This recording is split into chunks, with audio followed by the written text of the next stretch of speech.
Sa mundo ng Filipino showbiz, ilan lamang ang mamukha na tumimo sa isipan ng publiko at nag-iwan ng pangmatagalang impresyon. Isa sa mga babaeng nagkaroon ng ganitong epekto ay si Alice Dixon, isang dating beauty queen, modelo at aktres na naging simbolo ng kagandahan at talento noong dekada 80 at 90. Ang kanyang kwento ay hindi lamang tungkol sa instant fame at mga glamorosong kasuotan sa entablado. Ito rin ay kwento ng dedikasyon, sakripisyo at pakikipaglaban sa mga hamon ng buhay sa ilalim ng spotlight. Sa bawat yugto ng kanyang buhay, mula kabataan hanggang sa kasalukuyan, makikita ang patuloy na pagbabago, pagpupunyagi at pananatiling totoo sa sarili.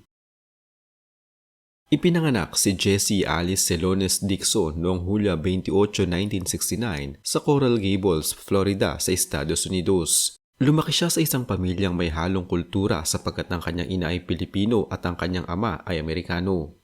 Ang paghahalo ng dalawang kultura ay nagbigay sa kanya ng natatanging pananaw sa buhay, ang init at pagpapahalaga sa pagiging Pilipino at ang pagiging malaya at independent na may impluwensya ng kanyang American roots. Bilang isang bata, kilala siya sa pagiging masipag at matyaga sa lahat ng bagay na kanyang ginagawa. Ayon sa ilang panayam, mahilig siyang manood ng pelikula at magbasa at mula sa murang edad ay nakikita na ang kanyang hilig sa sining at pagpapakita sa harap ng tao. Ang mga karanasang ito sa kanyang kabataan ay humubog sa kanyang tiwala sa sarili, pagkakaroon ng layunin at pangarap na maging isang personalidad sa mata ng publiko. Ang unang malaking pagkakataon ni Alice sa buhay ay nang sumali siya sa Binibining Pilipinas 1986 kung saan siya ay nanguna at nanalo bilang Binibining Pilipinas International. Ang panalo na ito nagbukas ng pinto sa showbiz. Good evening, ladies and gentlemen.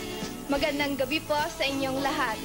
My name is Alice Dixon and I'm very proud to be representing the beautiful new Republic of the Philippines. But most of all, I would like to say peace, love, and goodwill to all nations. Thank you very much.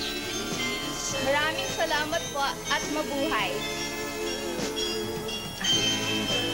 Ang pageant ay hindi lamang simpleng paligsahan ng kagandahan. Ito rin ay pagsubok sa personalidad, talino at kakayahang makisama sa iba. Sa panahong iyon, hindi lamang ang pisikal na ganda ang nagpatangi sa kanya, kundi pati na ang kanyang karisma, talino sa pakikipanayam at ang kakayahang maging natural sa harap ng kamera. Ang kanyang tagumpay sa pageant ay nagsilbing unang hakbang sa kanyang mahabang paglalakbay sa industriya ng entertainment.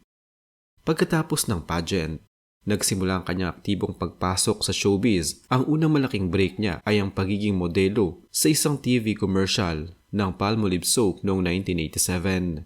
Sa simpleng commercial na iyon, isang linyang tumimo sa isipan ng publiko, I can feel it. Ang catchphrase na ito ay mabilis na naging iconic at ang imahe ni Alice bilang masigla at kaakit-akit na babae ay nagpasikat sa kanya sa telebisyon. Mula rito, mabilis siyang napansin ng mga direktor at producer na naghahanap ng bagong mukha sa industriya.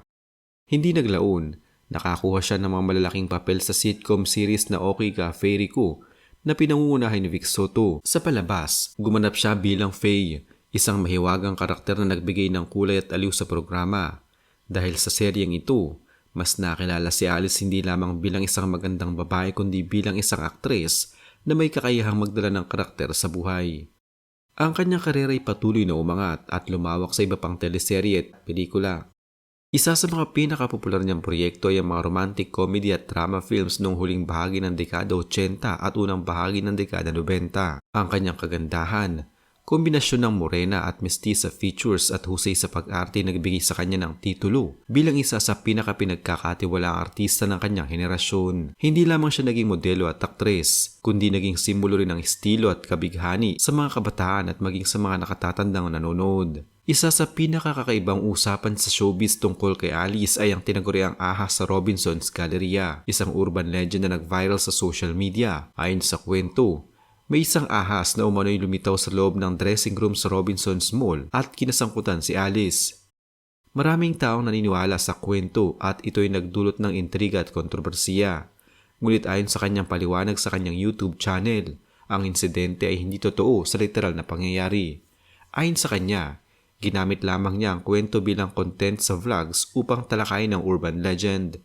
Wala siyang physical na encounter sa isang ahas at hindi siya nasaktan o nalagay sa panganib. Ang pangyayaring ito ay isang halimbawa kung paano ang kwento at chismis ay mabilis kumalat sa social media at naging bahagi ng pop culture, lalo na kung sangkot ang isang kilalang personalidad. Matapos ang kanyang matinding kasikatan, unti-unting nawala si Alice sa limelight sa mid-90s hanggang early 2000s. Maraming dahilan ang nakatali sa pagbagsak ng kanyang exposure sa showbiz. Ayon sa ilang panayam, bahagi ng dahilan ay ang ilang hindi pagkakaunawan sa set, tulad ng pagiging late sa shooting at pagkakaiba sa pananaw sa trabaho. May mga pagkakataon rin na pinili niya munang mag-focus sa kanyang personal na buhay. Noong 1999, ikinasal siya kay Ronnie Miranda at nanirahan sa Canada upang magkaroon ng mas pribadong buhay at mapanatili ang kanyang pamilya. Sa panahong ito, hindi siya masyadong nakikita sa telebisyon, ngunit nanatili siyang mahalaga sa alaala ng publiko bilang isa sa mga iconic na artista noong dekada 80 at 90. Sa kanyang personal na buhay, si Alice ay may 2 anak. Ang nakatatanda, si Sasa, ay mula sa kanyang unang kasal kay Ronnie Miranda. Bagaman pribado ang kanyang buhay, unti-unti niya ibinahagi ang ilang bahagi ng kanyang pamilya sa social media. Noong 2021, nagbalita siya sa kanyang pagbubuntis sa pamamagitan ng surrogacy na nagbigay ng pagkakataon sa kanya na magkaroon ng pangalawang anak, si Aura. Kahit hindi niya ipinapakita ang mukha ng kanyang baby o ang kanyang partner, malinaw na masaya siya at kontento sa kanyang bagong yugto ng buhay. Sa ganitong paraan, makikita ang kanyang pagbabago mula sa isang aktres na nakatuon sa showbiz patungo sa isang ina at modernong babae na nakafocus sa pamilya at pribadong buhay. Sa kasalukuyan, bagamat hindi na aktibo si Alice sa tradisyonal na teleserye o pelikula, patuloy siyang nasa entablado ng media sa ibang paraan. Isa sa kanyang mga pangunahing ginagawa ay ang paggawa ng mga content sa YouTube, kung saan ibinabahagi niya ang kanyang buhay, pananaw at karanasan sa mga taga-subaybay.